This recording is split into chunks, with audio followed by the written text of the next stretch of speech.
اللہ تعالیٰ کبھی دو مخلص لوگوں کو جدا نہیں کرتا، جدا تب کرتا ہے جب دونوں میں سے کوئی منافق ہو۔ اللہ کبھی مخلص کو منافق سے نہیں جوڑتا۔ آج اگر زندگی مشکل ہے تو کل کی آسانی کا وعدہ بھی اللہ نے کیا ہے۔ اللہ سے مانگو، خوب مانگو، اللہ تمہیں امید سے بڑھ کر دے گا۔ ہم سفر خوبصورت نہ بھی ہو مگر قدر کرنے والا ہونا چاہیے، کیونکہ گھر پیسے اور طاقت سے نہیں بلکہ محبت اور اتفاق سے بنتے ہیں۔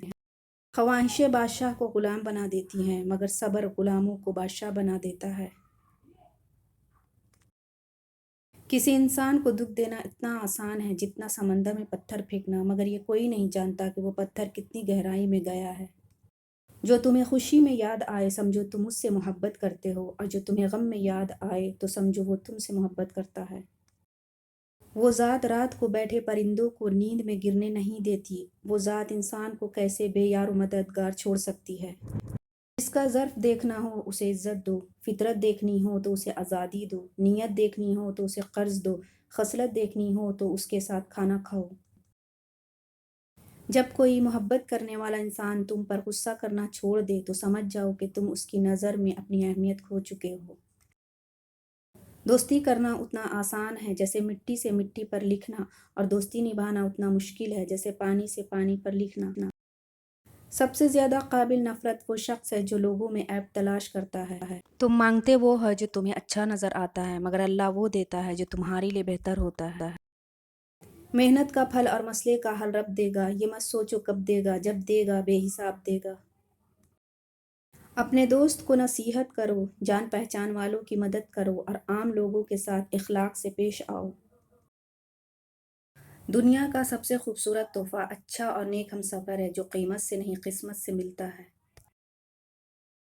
عورت کے ایک بچہ پیدا کرنے پر 72 سال کی نماز کا ثواب اور ہر ایک درد پر ایک حج کا ثواب ہے۔ میں تمہیں دوست دشمن سب سے عدل کرنے کی اور امیری غریبی میں خدا سے ڈرتے رہنے کی وصیت کرتا ہوں۔ بے فکر ہو جاؤ، اللہ پاک مخلص دلوں کے ساتھ کبھی ناانصافی نہیں کرتے۔ جب تم کسی شخص کو اس کی دولت کی وجہ سے عزت دینے لگو تو سمجھ لینا تم نے اپنا ایمان کھو دیا۔ خاموشی اختیار کر لو مگر کسی سے شکوہ مت کرو، جب عزت نہ ملے تو کنارہ کر لو۔ تمہارا رب جس چیز کو تمہارے قریب کر دے اس میں حکمت تلاش کرو، اور جس چیز کو تم سے دور کر دے اس پر صبر کرو۔ گناہ کے دوران موت نہ آنا اور گناہ کے بعد توبہ کی مہلت ملنا اللہ پاک کا بہت بڑا احسان ہے۔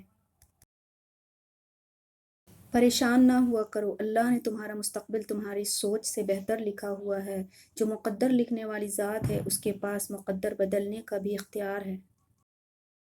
قرآن پاک بار بار کہتا ہے، نا امید نہ ہو، کمزور نہ پڑو، غمگین نہ ہو، بے شک اللہ ہر چیز پر قادر ہے۔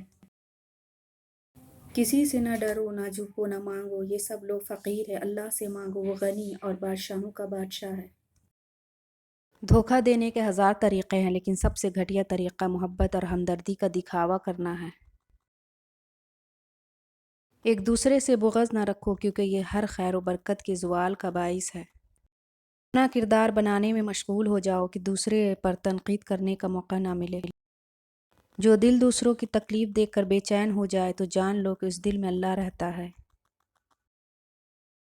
زندگی تھکا دینے والی چیز ہے، اور جب تم تھک جاؤ تو اپنے رب کو یاد کر لو کیونکہ سکون تو صرف اللہ کے ذکر میں ہے۔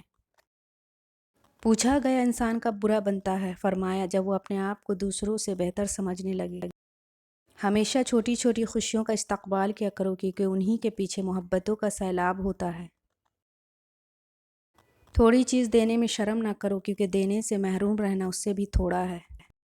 جب دنیا سے تھک جاؤ تو اللہ کی بارگاہ میں سجدہ ریز ہو جایا کرو کیونکہ دنیا والے تھوڑی سی غلطی پر چھوڑ جاتے ہیں اور اللہ تھوڑی سی عبادت پر تھام لیتا ہے۔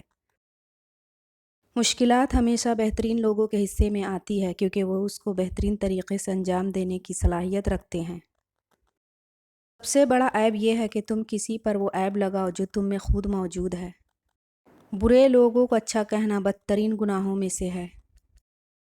جب رب راضی ہونے لگتا ہے تو بندے کو اپنے عیبوں کا پتہ لگنا شروع ہو جاتا ہے، اور یہی اس کی رحمت کی پہلی نشانی ہے۔ کسی کے دل میں محبت پیدا کر کے اسے چھوڑ دینا اسے قتل کرنے کے برابر ہے۔ تم کسی کو چاہو اور تمہیں ٹھکرا دے تو یہ اس کی بدنصیبی ہے، اس کے بعد تم اس کو زبردستی اپنانا چاہو تو یہ تمہارے نفس کی ذلت ہے۔